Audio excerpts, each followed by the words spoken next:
여무강신정입니다. 이번 시간은 제가 여무강신정이 되기 전 저도 이제 수많은 점집을 많이 다녀봤어요. 굿도 많이 하고 그 느낌이 어떤지 내용을 좀 말씀드리고 싶어서 일명 여무강신정 전본썰 그리고 시청자들과 오늘 함께 대화를 나눠보려고 해요. 전번 썰이라고 말씀하셨는데, 네. 그럼 여무강신정님이 되시기 전에 수많은 점집을 다니셨다고 했는데 점집을 몇 군데 정도 다니신 것 같으세요? 어마어마해요. 전국 팔도로 대략 손을 꼽자면 50군데 50군데. 그 정도로 다녀봤어요.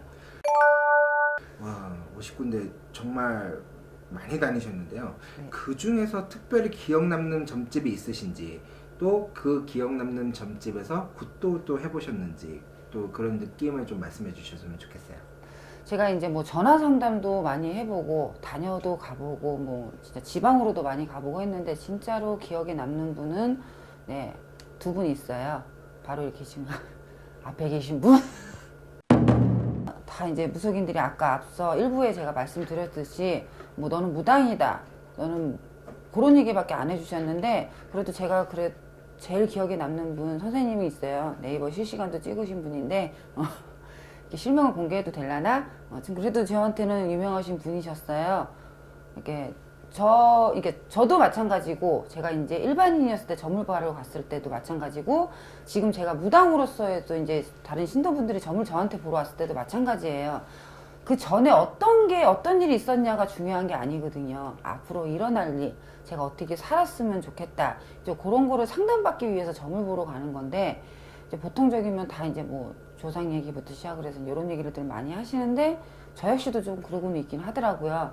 근데 이제 제일 기억에 남는 이제 무속인 이제 무당분은 제가 점을 딱 보러 갔을 때 정말 놀랐어요. 이제 굿까지 이어져 가기는 했는데 제가 이제 재수굿으로 이제 사업굿으로 해서 이제 그 무속인한테 이제 굿을 하게 되었어요.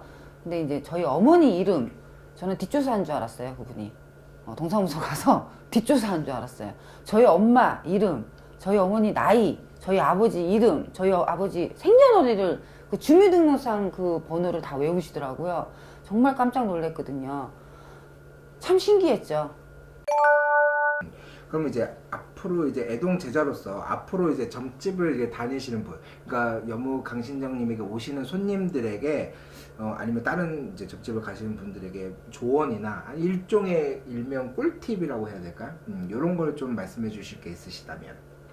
지금 제가 이 여무강신정 길을 가고 있으면서 제일 가슴 아픈 게 전화로 이제 오셨을 때랑 이제 직접 찾아오셨을 때랑 저처럼 이렇게 신병을 앓고 계신 분들이 많아요.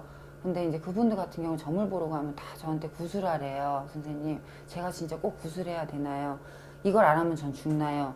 근데 그런 얘기들은 안 해주셨으면 좋겠어요. 구슬 안 한다고 제가 애동이 감히 이런 말씀 드리기에는 좀 뭐하지만은 구슬 안 한다고 죽지는 않아요. 굳이 꼭 신을 안 받아도 이 사람이 살 길이 없다고는 저는 말은 못하는데 진짜 가야 되는 사람은 있긴 있어요. 가야 되는 사람이 있긴 있는데 이분을 살려줄 수 있는 방법도 있다고 저는 생각을 하거든요. 그리고 굳이 구슬 꼭 안 해도 되는데 뭐 조상 얘기를 하시면서 얘기를 하시는데 없는 사람한테 이렇게 막 하는 거는 제가 이렇게 좀 다른 선생님한테 제가 혼나겠지만은 안 해주셨으면 좋겠어요. 어떻게 초라도 밝히면서 그분을 위해서 기도라도 조금만 열심히 해주면은 저 같은 경우는 지금 그러고 있어요. 모르겠어요. 저희 신령님께서 구세tum생하라는 얘기를 많이 하셔서 그런가 그냥 진짜 힘드신 분이 한 분 있었어요. 저한테 두 번째 손님이셨는데 그분은 진짜 기억에 남아요. 진짜 힘드신 분인데 진짜 대출도 안 되시는 분이셨어요. 그분은 진짜 저희 집에 점사비가 없어서 탈탈 털어갖고 오신 분인데 그분 저희 집에 왔다 그 다음날 전화가 왔어요. 선생님 혹시 저 기도해 주셨어요? 이러고 전화가 오신 거예요. 그래서 내가 예 왜요? 그랬더니 대출이 안 됐던 분이 갑자기 대출이 된다고 하루 만에 전화가 왔다는 거 얼마나 기분이 좋아요. 그렇게도 이렇게 재수로 잠시나마 왔다 가서 이렇게 보는 사람도 있는데 그런 분들은 조금 안타까워요. 그래서 이렇게 아무나라는 표현보다도 굳이 이렇게 구술해라 강요는 안 해주셨으면 좋겠어요. 그럼 우리 여무 강신정님께서 이제 몸주 신령님이라고 그러시죠? 네. 몸주 신령님은 어느 분이신지 또 궁금해요. 저는 몸주 신령님이라고 지금 제가 감히 말씀드리기에는 좀 그렇지, 제가 기도를 받은 분은 저희 할머니세요. 할머니 두 분이 계세요. 두 분이 계신데 지금 저한테 딱 그래도 자리 잡고 앉아 계신 분, 저를 점을 보게 해주시는 분은 저희 궁대신 할머니세요. 궁대신 할머니가 좀 사실 좀 많이 생소한데요. 네. 어떤 분으로 저희가 이해를 하면 될지 좀 말씀해 주실 수 있을까요? 저희 이제 궁대신이라고 하시면은 저희 옛날에 이제 궁에 계셨던 저희 이제 강씨 할머니신데요. 저도 몰랐어요. 근데 옛날에 제가 이제 구슬 한번 했을 때 갑자기 그 궁대신 할머니 얘기가 나오신 적이 있었어요. 근데 지금 세월이 많이 흘렀으니까 모르고 살았죠. 근데 어떻게 저희 어머니가 실어머니가 딱 저희 또 이제 궁대신 할머니를 모시고 점하실 때 이렇게 딱 모셔 드려 주셨는데 그때까지만 해도 저는 몰랐어요. 근데 제가 기도를 할 때마다 자꾸 이렇게 궁에 계신 분들이 보이시는 거예요. 그래서 이제 엄마랑 같이 기도를 갔는데 엄마한테 한번 여쭤봤죠. 엄마, 제가 이렇게 기도를 자꾸 하는데 궁에 계신 할머니가 보이신다. 그리고 얘기를 했더니 엄마가 나보고 요인연이라 그러셨나? 요년 이렇게 얘기하셨나? 잘 받았다고 맞다고 얘기를 하시더라고요. 그분이 너의 할머니시다라고 얘기를 해주셨어요. 좀 그럴 궁에 계신 분들은 아무래도 좀 예의나 그런 법도가 더 많으시잖아요. 어마어마하세요. 네. 그래서 좀 제자에게 좀 더 많은 뭐 어떤 부분을 바라시는 게 있으신지.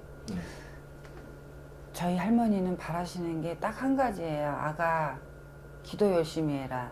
계속 그런 얘기를 많이 하세요. 그러니까 손님이 왔을 때도, 점을 볼 때도 좀 예의에 어긋나는 손님들은 싫어하세요. 뭐 이렇게 막 예를 들어서 이렇게 점상에 앉았는데 이렇게 팔걸이를 하시거나 뭘 보고 막 이렇게 질문을 던지시는 분이거나, 그리고 좀 뭐 눈을 아래 위로 뭐 이렇게 하시는 분들은 좀 많이, 그러니까 예의에 어긋나는 사람을 별로 안 좋아해요. 저 역시도 그거를 되게 안 좋아하세요. 되게, 그러니까 저희 이제 동료도 마찬가지예요. 양반집. 예의 어긋난, 그 예의를 내면 되게 많이 따지세요. 저 자체도 솔직히 그렇게 예의를 많이 따지는 제자가 아니었는데, 근데 욕도 잘하세요, 우리 할머니가. 네. 욕도 잘 하시는 이제 할머니시다라고 네. 말씀하셨는데, 이게 보통 사실 그 신령님이 제자한테 욕을 이렇게 할 것 같지는, 많이 하실 것 같지는 않거든요. 근데 이제 그런 거를 이제 일상이나 이런 데 신당에서도 좀 느끼세요? 네, 오늘도 혼났어요. 내인연 이러시더라고요. 근데 욕이라고 해서 뭐 이렇게 뭐 그렇게 정말 이렇게 쌍투라고 해야 되나? 말투가 막 그런 말투가 아니라 진짜 옛날 할머니들 말투 있잖아. 이런 뭐 육실하련 이제 이런 거 그런 거를 하시는데 사투리가 또 심하세요. 저희 할머니가 사투리가 심하시고 그렇게 심한 그런 욕은 아니세요. 근데 저희 할머니는 딱 조건이 항상 있으세요. 기도를 할 때. 제자 영검한 제자 되게 해주세요. 뭐 맑은 서기명계 내려주세요 하고 기도를 하시면 저희 할머니나 할아버지 같은 분들은 항상 앞에 조건이 다세요. 내가 너 불려주마, 내가 너 잘되게 해주마. 그치만 기도 열심히 해라. 저희 할머니는 딱 그 말씀 외에는 하시는 게 없으세요. 한 가지 있네요. 구세중생하라고. 구제중생이라고 이제 끝에 말씀을 하셨잖아요. 네네. 그럼 이제 신당이 어떻게 보면 약간 좀 모토라고 네네. 해야 될까? 그러니까 약간 좀 어떻게 보면 집안으로 따지면 가훈 같은 거. 네네. 예, 그런 게 그럼 구제중생이신 건지. 네, 일단은 지금 저희 집에 많은 분들이 힘들어서 오시는 거예요.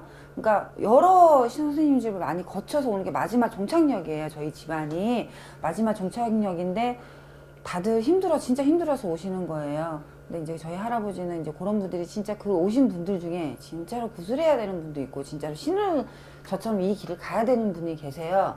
근데 그런 분도 구세중생이라는 게 표현이 되는 게 초라도 밝히면서 제가 열심히 기도해 주라는 얘기를 많이 하세요. 근데도 그런 분들이 저희 집에 왔다 가시면 다 덕을 보시고 표정부터도 틀리시고 잘 지금 지내고 계세요. 그게 구세중생이라고 저는 생각을 하고 있습니다. 자, 이렇게 오늘도 시청자분들과 함께 제가 이제 입으로 이렇게 인사를 드렸는데 저도 이제 일반인으로서 지금 무속인으로서 이 길을 가고 있지만 이제 많은 분들이 점집에 대한 그런 거, 뭐 구슬해야 된다는 이런 생각들 조금씩 너무 이렇게 무겁게 안 가셨으면 좋겠어요. 생각을 조금만 가볍게 내려주시고, 정말로 힘드시고 뭐 하신 분들 있으면 여무 강신장한테 한 번쯤 와주세요. 제가 일반인으로 불과 3개월밖에 안 됐지만 같이 손이라도 좀 잡고 가줄 수 있는 그런 마음이 되는 여무 강신장이 될 테니까 많이 이쁘게 봐주시고 다음에 또 3부에서 뵐게요. 감사합니다.